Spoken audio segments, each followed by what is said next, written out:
state with independent charge. Guys, ladies and gentlemen. In fact, I'm extremely impressed at what I've just had an opportunity to see.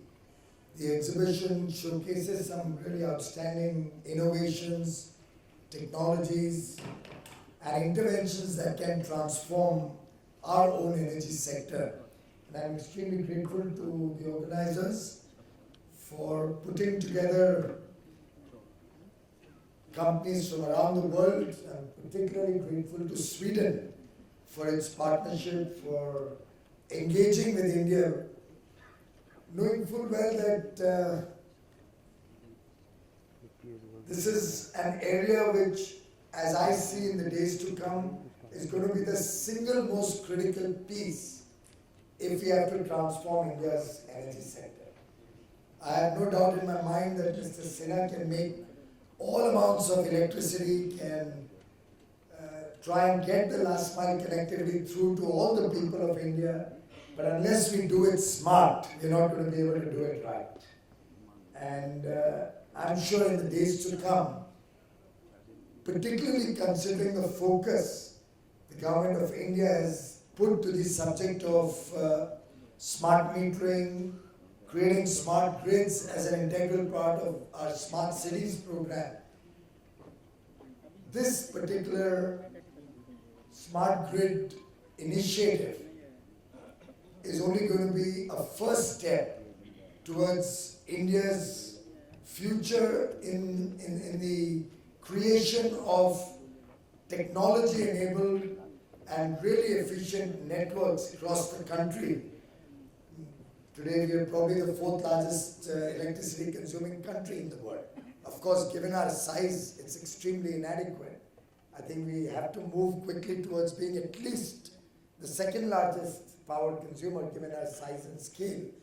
And that is the mission this government has set out to do: 24/7 affordable energy access to every person in this country. And that's what I'm personally committed to. I'm sure that's what all my colleagues on the dais are committed to.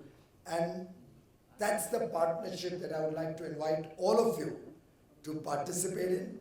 That's the effort and initiative which cannot be achieved unless we can all work together to not only give access to everybody, but also make it affordable, make it technology enabled so that people have the ability to control their usage. People have the ability to know what they are spending. People have the ability to use energy efficiency to save on their spending.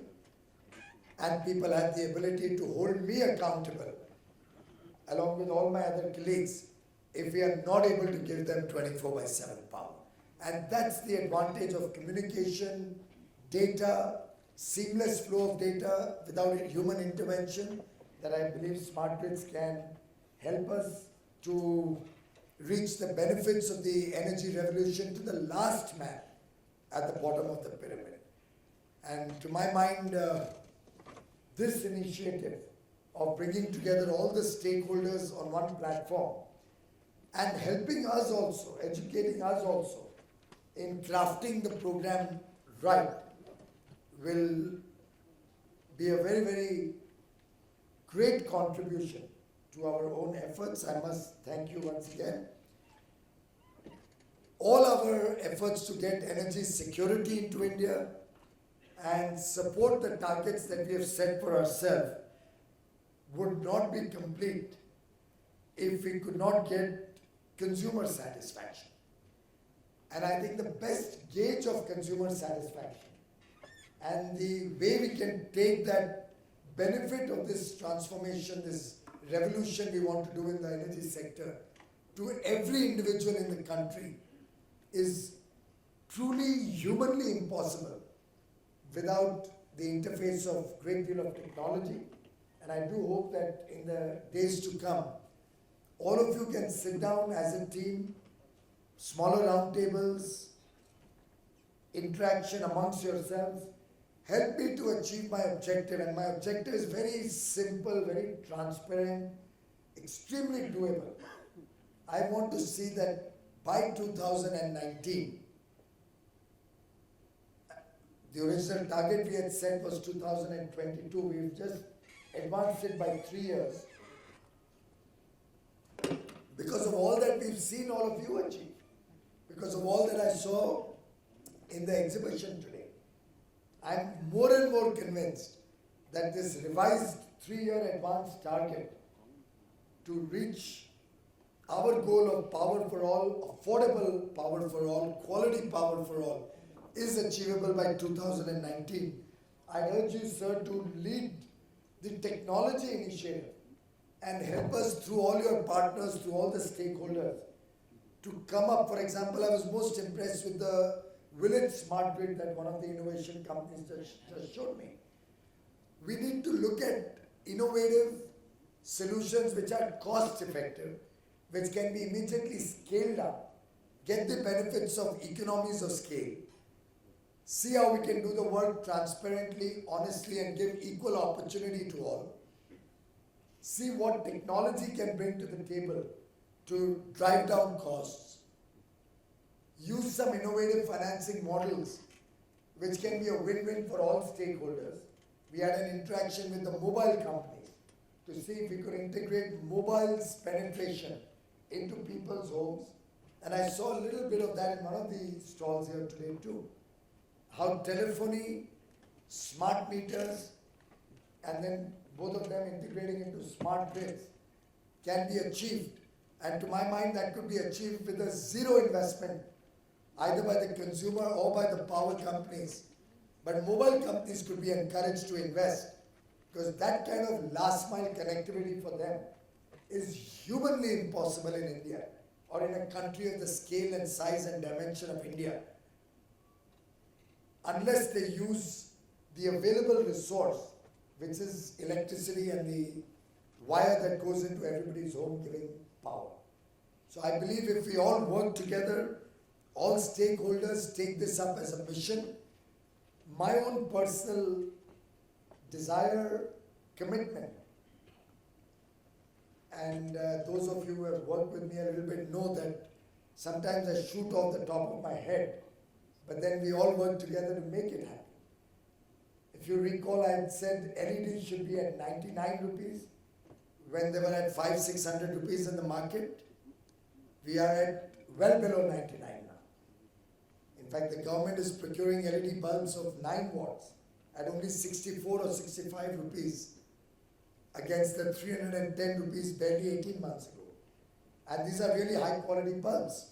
I just got a report this morning, it should be in my car because I was reading it in the car, about the procurement, and over 90% of the LED bulbs are from companies which are absolutely top class, world class companies.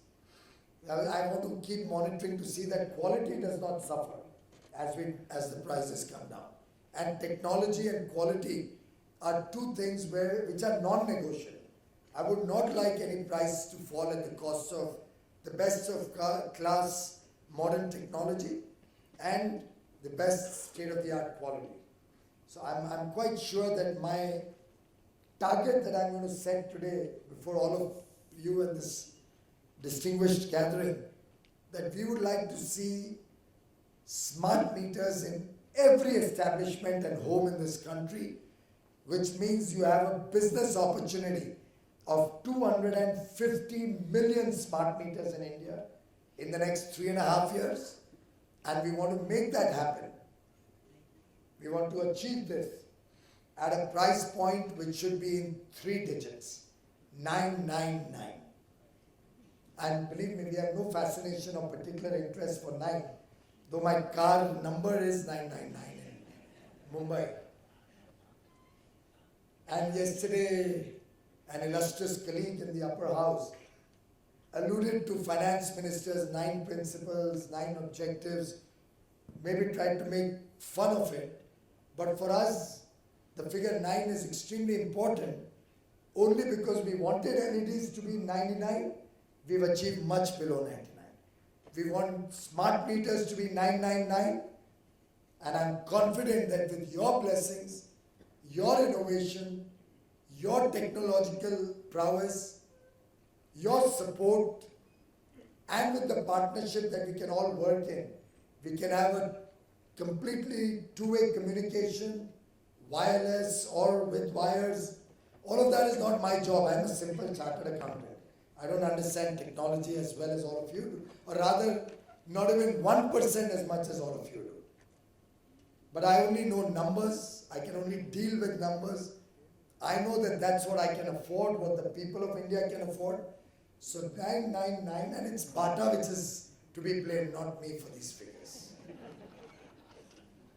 So 999, irrespective of whatever the opposition may like or dislike, and clearly with the kind of successes that all of you have brought to India, I'm not surprised that many people are jealous of the achievements of the sector, of the energy sector, of all of you who are working day and night, 24/7, so that we can reach the smallest and the remotest village of India, the poorest and the most deprived person, the last man at the bottom of the pyramid in India with a basic amenity like power, so that every child in this country has access to electricity so that he can study well, he can become a good citizen, he can add value to the growth and development of India and enjoy the fruits of this development, so that every parent gets good quality health care, every mother doesn't have to be worried about her children, about her delivery of the next child, or in fact every dimension of human existence can be transformed with good quality power. And that's the mission we have all set out for. I compliment all of you for your commitment to this sector, and I appeal to you honestly. Let's make this 250 million smart meters, leading to every part of India becoming smarter and smarter, our children becoming smarter, our cities becoming smarter, our infrastructure working well to serve the people of India, at a 3-digit number, hopefully well below 999, scaled out, rolled out smartly in the next 3.5 years. Thank you very much for your cooperation and support, and I wish all of you well. Thank you. Thank you very much indeed, Honourable Minister. Ladies and gentlemen, before I request Mr. Reji Pillai to extend the word of thanks to the Honourable Minister, I request him to present our Honourable Minister with a small token of our appreciation and gratitude. Mr. Kanjilia. Mr. Kanjilia, the Treasurer of India Smart Grid Forum, may I request you to please present a small token to the Honourable Minister. Thank you very much once again, sir.